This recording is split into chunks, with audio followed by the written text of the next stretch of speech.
జీవితాంతం రుణపడి ఉన్న చాలున ఈ జన్మ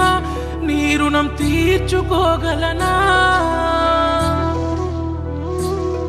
నా భవిష్యత్తు కోసం